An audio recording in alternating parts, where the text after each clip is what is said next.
네, 안녕하세요. 오늘은 민수기에 대해서 한번 살펴보는 시간을 갖도록 하겠습니다. 우리가 모세오경에서 창세기, 출애굽기, 레위기, 민수기, 신명기 이렇게 5권을 모세오경이라고 하는데, 이 5권의 책은 우리가 한 권으로 봐야 된다, 이 말씀을 제가 계속해서 강조를 하고 있고요.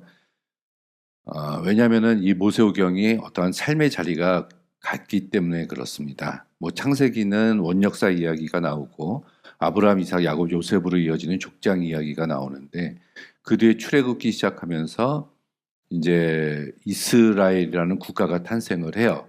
그래서 출애굽기 1장에서 모세가 태어나고 신명기 34장에서 모세가 죽음을 맞이하는데, 그러니까 주인공이 모세의 탄생부터 모세의 일대기, 그리고 하나님과 만난 또 맺은 언약, 신학적인 이야기가 나오고, 모세가 죽음에 이르는 이런 모세 일대기에 대한 이야기 속에서 창세기라는 긴 서론을 가지고 있는 책이 모세오경이다, 제가 이렇게 말씀을 드린 적이 있습니다.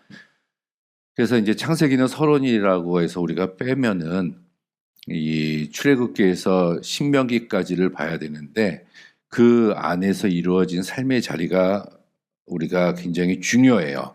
처음에는 애굽에서 탈출을 해서 이제 가나안 땅으로 들어가는 이런 긴 여정이겠죠. 근데 이 여정 속에서 들어가기 직전까지의 일들을 적어놓은 책이 출애굽기에서 레위기, 민수기, 신명기까지의 이야기다는 것이고요. 출애굽해서 시내산에 도착해서 거기서 하나님께로부터 한 1년 동안 이스라엘 백성들이 교육을 받습니다. 먼저 언약을 맺고요. 제사 지내는 법, 예배 인도자, 또 이스라엘 백성들이 어떻게 성결한 삶을 살아야 되는가, 그것들을 구체적인 법으로 주시고, 그리고 나서 이제 가나안 땅을 향해서 출발하게 되는데, 출애굽기 19장 1절에 이 시내산 밑에 도착해서 민수기 10장 11절에 은나팔을 불면서 드디어 가나안 땅을 향해서 출발을 합니다. 그래서 이 출애굽기 19장부터 민수기 10장 10절까지의 이야기가 1년 동안 시내산 밑에서 있었던 이야기라는 이런 삶의 자리를 우리가 좀 살펴보고서 우리가 모세오경을 공부를 해야 된다, 이렇게 말씀을 드립니다. 민수기는 베미드바르에서 본래 히브리어 성경에서의 책 이름은 광야에서 그런 뜻입니다. 근데 이 70인역이나 벌게이트 킹제임스 버전은 이제 숫자들이다, 이렇게 이름을 지었고요.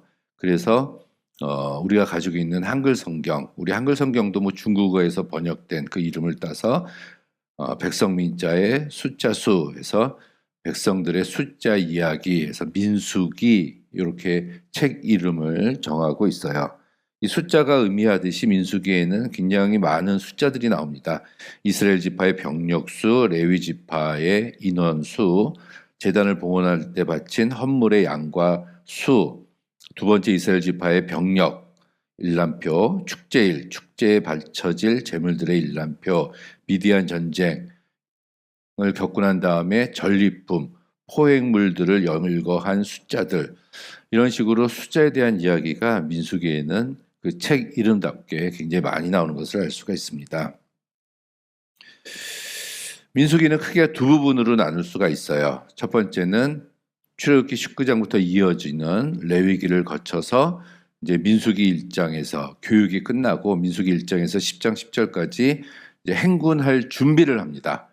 10장 10절까지. 그리고 10장 11절에서 드디어 이제 출발해서 모압 평지에 도착할 때까지, 이렇게 크게 두 부분으로 우리가 나눌 수가 있네요. 그러면서 출발하기 전에 인구 조사를 하고 진영을 조직하고, 특별히 이제 성막에서 봉사하고 성막을 움직여야 되는 레위인들의 의무에 대해서 이야기를 해주고 있고요.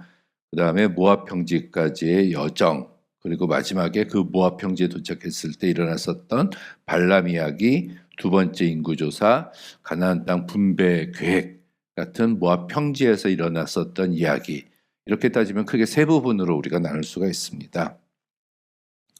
민수기에도 율법이 나와요. 그런데 레위기 성결법전이나 신명기 법전처럼 아주 길게 한데 모아서 법전의 형식으로 나오는 것이 아니라 중간중간에 율법이 조금 나오고 또 여정이 있고 또 율법이 나오고 또 여정과 생활 이렇게 반복돼서 조금씩 나오고 있는 율법이 민수기의 특징이라고 볼 수가 있습니다.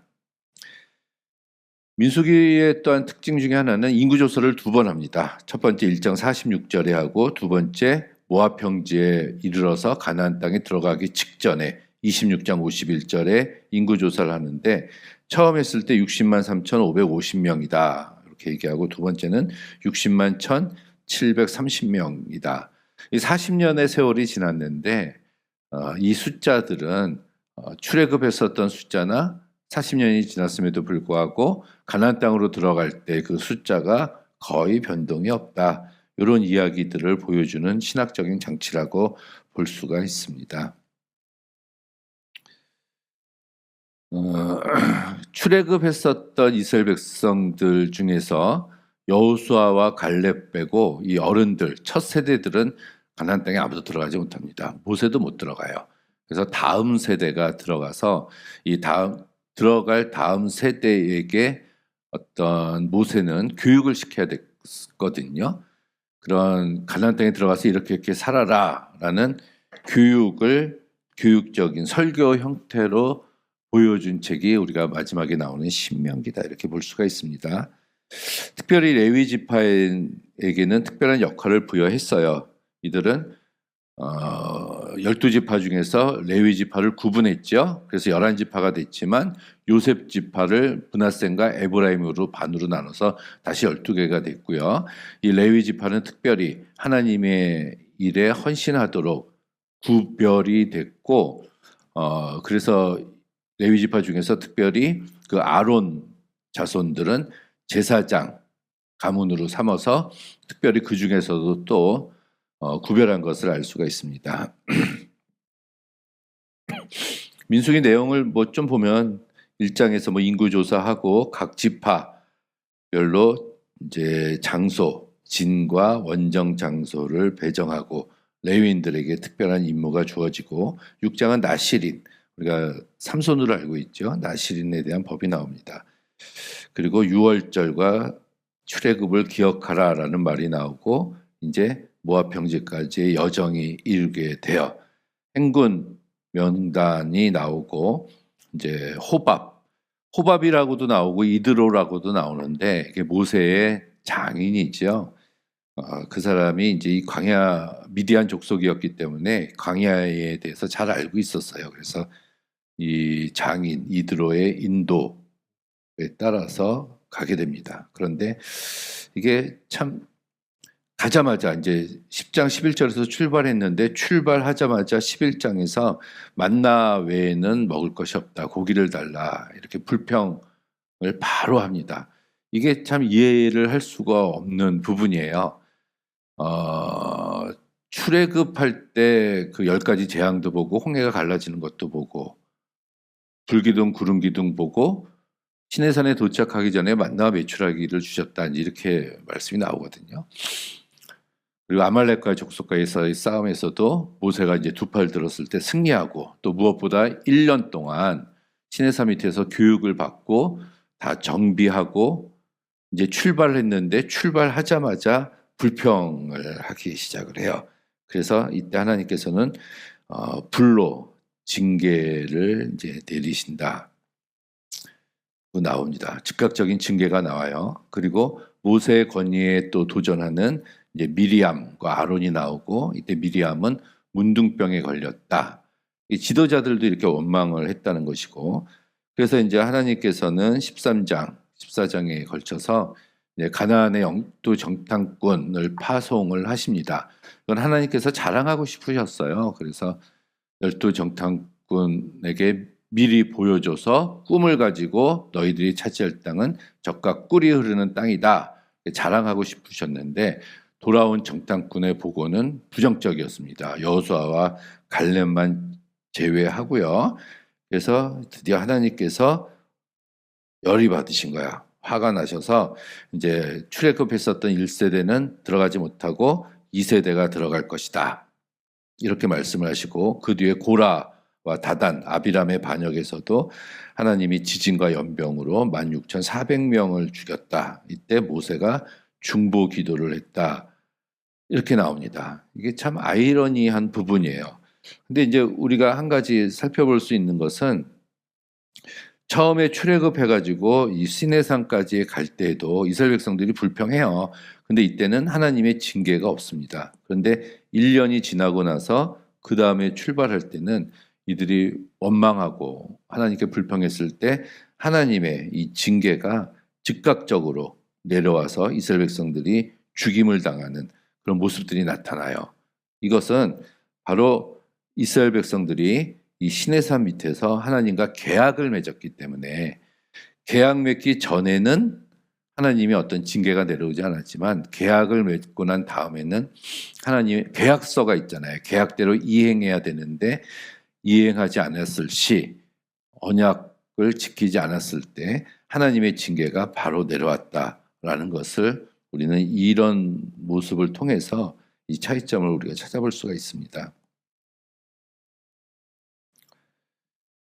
네, 그런 일이 계속해서 나타나고 드디어 모압 평지에서 일어난 사건들이 22장에서 36장까지 이때도 뭐 여러 가지 일들이 나타나는데 그것들은 뒤에서 좀 보도록 할까요?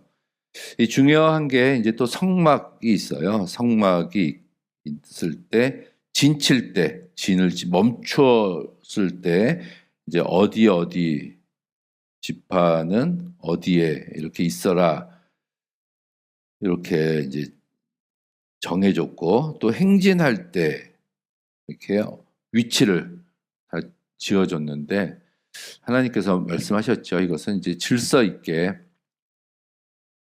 이제 이동할 것을 말씀하셨습니다. 그 우사 이야기 나오죠. 우리 사무엘상에 그 빼앗겼었던 하나님의 법궤를 수레에 실어서 가지고 올 때 그 수레 위에 실렸던 법궤가 떨어지려고 하니까 우사가 잡았잖아요. 안 떨어지게. 그때 이제 우사가 죽임을 당했다는 말이 나옵니다. 그래서 이제 왜 떨어지게 놔둘 수 없는데 왜 죽임을 당했을까 보면은 이 레위기에 보면은 하나님의 법궤 성막은 이 레위 지파 중에서 고앗 자손들이 어깨에 짊어지고 운반하게 돼 있어요. 이게 하나님의 명령입니다. 이게 질서거든요. 그래서 레위 지파 중에서 고앗 자손만이 이 언약궤를 메고 갈 수가 있는데 그 언약궤를 소가 끄는 이 수레에 실어서 이동했을 때 하나님께서 심판하셨다. 우리가 그렇게 볼 수 있는 것이죠. 몇 가지 특징만 좀 살펴보도록 할게요. 나실인에 대한 법이 나옵니다. 포도주와 독주를 가까이 하지 않고 머리에 삭도를 자라게 하라 이 말이죠. 부정한 것을 만지지 말고 또 이제 서원에 의해서 서원 기간이 끝나면 속죄제와 번제를 드려라. 대표적인 나실인이 삼손이 있죠. 근데 삼손은 이 세 가지 하나님의 명령을 다 지키지 않았어요. 항상 결혼식 날이나 잔치를 벌여서 술을 마셨고 그리고 이제 사자의 시체나 그 낙타 턱뼈 부정한 것을 만졌고 마지막에는 머리카락까지 이렇게 깎이게 되는 이런 하나님의 나실인으로서의 지켜야 될 법을 지키지 않은 게 이제 삼손의 모습으로 모든 것이 충족돼서 나옵니다. 이러고 보면은 이제 제사장들도 있었고 레위인들도 있었고 하나님이 백성들로부터 구별되게 하는 특별한 나실인이라는 존재도 있었다라는 것을 우리는 살펴볼 수가 있습니다. 항상 어떤 패턴이 있는데요. 백성들이 이제 불평하죠. 그럼 하나님께서 심판을 내리시고 모세가 기도했을 때 하나님이 용서해 주시는 이런 어떤 일반적인 패턴이 민수기에서는 계속해서 등장을 하고 있습니다. 가나안 정탐 사건이 13장 14장이에요. 우리가 성경에서 잘 아는 어떤 사건이 있는 장수는 기억을 하고 있어야 됩니다. 그게 가나안 정탐꾼 하면 민수기 13장 14장 우리가 그렇게 보면 되겠죠. 근데 이것도 우리가 자세히 좀 살펴보면 여호수아하고 갈렙이 와서 긍정적인 보고를 하지만은 갈렙이 얘기를 하고 여호수아는 거의 이야기를 하지 않습니다. 그냥 옆에만 있어요. 이름만 들어갔어요. 근데 그 긍정적인 그들은 우리의 밥이라라는 긍정적인 보고를 한 사람은 갈렙으로 이렇게 나오는 것도 굉장히 재미있는 부분입니다. 자, 지도자였던 모세와 아론의 건의에 도전하는 일들도 이렇게 있었어요. 그때 하나님께서 모세의 건의를 지켜주셨다는 거, 이런 사건도 있었고, 이 가나안 땅으로 들어가는 이 지도인데 이게 확실하지는 않습니다. 이게 너무 오래전에 있었던 일이고요. 대충 성경에 나오는 지명들을 놓고 봤을 때 이런 식으로 라암셋에서 바알스본, 마라, 엘림, 여기 시내산 위치가 여기일 것이다라고 얘기하는데 정확하다고 말씀드릴 수는 없어요. 그래서 가데스 바네아에서 한 40년 가까이 있었고, 그리고 호르산 이렇게 해서 느보산에서 이제 모세가 죽지요. 그리고 여기서 요단강을 건너서 여리고성으로 들어가게 됐다. 이것이 그냥 보편적으로 보수적으로 우리가 성경에서 우리가 알고 있는 이 가나안 진입 출애굽 여정이라고 보시면 됩니다. 디베라 사건, 불로 징계하신 거, 메추라기 먹고 싶다, 고기 사건, 무리바 반석 사건, 불뱀, 노뱀 이런 사건들이 일어나고요. 또 아주 재미있는 것은 이제 슬로브와 딸의 이야기가 27장입니다. 그 딸만 놔두고 죽었을 때 그게 유산으로 상속받지 못하면 그 지파의 재산이 없어져 버리게 되거든요. 그래서 그것을 방지하는 어떤 조약인데 이런 것들은 이 광야 시대에는 사실은 필요 없는 거예요. 가나안 땅에 들어가서 또는 그 후대에 가서 오히려 필요한 법들인데 이런 것들이 이제 민수기에 나오는 것은 굉장히 의외적인 사건입니다. 그 신학적인 정신을 봐야죠. 보면은 이 구약은 제가 이렇게 보면은 남성 중심이라고 우리가 읽고 이렇게 지나갈 수 있지만 그렇지 않습니다. 곳곳에 아주 심오하게 또는 심각하게 여성들의 권위에 대해서 이렇게 하나님이 인정해주고 여성들의 권위를 세워주는 그런 본문들이 굉장히 많이 나오는데 그 중에 하나가 이 슬로브와 딸에 대한 이야기예요. 이들도 상속받을 수 있다라는 얘기죠. 한 가지 또 재밌는 거는 도피성 제도라는 게 있습니다. 이게 우리나라에도 있었어요. 소도라고 제가 이제 읽은 어떤 문헌에 의하면 아주 고대인데 아주 옛날이에요. 뭐 신라 시대, 삼국 시대 같은데 그때 소도라는 섬이 있어서 어떤 과실치사, 부지 중에 뭐 잘못 어떻게 살인을 저질렀을 때 또 누명을 썼을 때 그 소도라는 섬으로 가서 피하면은 당장 형을 집행하지 않는다. 그러니까 이게 우리나라 고전에도 있는 걸 보면은 세계 곳곳에 이런 제도가 있었다는 것을 우리는 살펴볼 수가 있습니다. 도피성이라고 6개의 성을 가나안 땅에다가 이제 적당한 균형과 거리를 둬서 6개의 성을 뒀습니다. 요단 동편의 3개, 서편의 3개. 그래서 고의적으로 살인한 자는 보호를 받지 못하지만 실수로 과실치사 또는 어떤 사정에 의해서 사람을 죽인 자는 그 형이 집행되기 전에 재빨리 도피성 안으로 들어가면은 보호를 받게 된다는 거. 그래서 거기서 회중 앞에서 재판을 받아서 고의성 여부를 판단받고 난다. 판단을 받고 실수로 살인한 자는 대제사장이 죽을 때까지 도피성에 머물러 있게 하는 이런 어떤 법들이 있는데 이런 법들이 생긴 근본적인 취지는 인권 보호 강화예요. 이게 사실 고대법이잖아요. 아주 옛날 로마법이라고 얘기했을 때 그 아주 성숙한 현대 체제를 갖춘 로마법이 이런 법에 1500년 이후에 나옵니다. 거의 뭐 BC 1세기 때 나오는 건데 그 전에 벌써 이런 법들이 있었다. 고차원적인 법이거든요. 이것은 그 공동체의 삶을 하나님께서 얼마나 중요하게 생각하셨는가라는 것을 살펴볼 수가 있네요. 민수기는 이야기 문체가 있고 율법과 통계적인 목록이 많이 나오고요. 또 시도 많이 나와요. 시 같은 것들, 법계 이야기, 발람의 신탁이단가, 셈의 노래 이런 시적인 표현. 확실히 고대 언어는 운문으로 나올 수밖에 없었다. 그래야지 기억할 수가 있거든요. 기억하려면 운문이어야 되고 음률이 있어야 돼요. 노래로 이렇게 해놓으면 우리가 기억하기가 쉽잖아요. 그런 특징들이 있다는 거. 자료 비평적인 관점에서 민수기를 보면 이 메추라기 사건이 2번 나와요. 출애굽하고 나서 시내산에 있기 전에 1번, 2번. 반석에서 물을 넣는 사건도 그렇고. 그래서 이런 것들은 자료 비평학자들은 2가지 이상의 자료를 가지고 써서 이런 충돌이 일어난다 이렇게 얘기하지만 문학비평학자들은 이 중복 반복한 것은 하나님의 신학적인 의도를 가지고 한 것이다 이렇게 해석을 이렇게 또 하기도 합니다.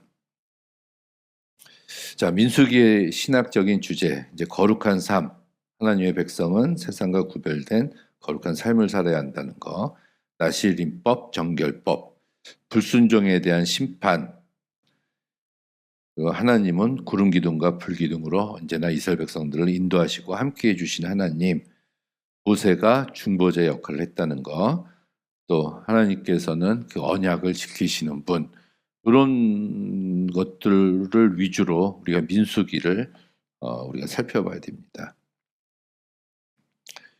자, 현대적으로 적용을 해보면 우리들의 신앙 여정도 만만치 않습니다. 우리들의 생활도 광야와 같은 생활이에요.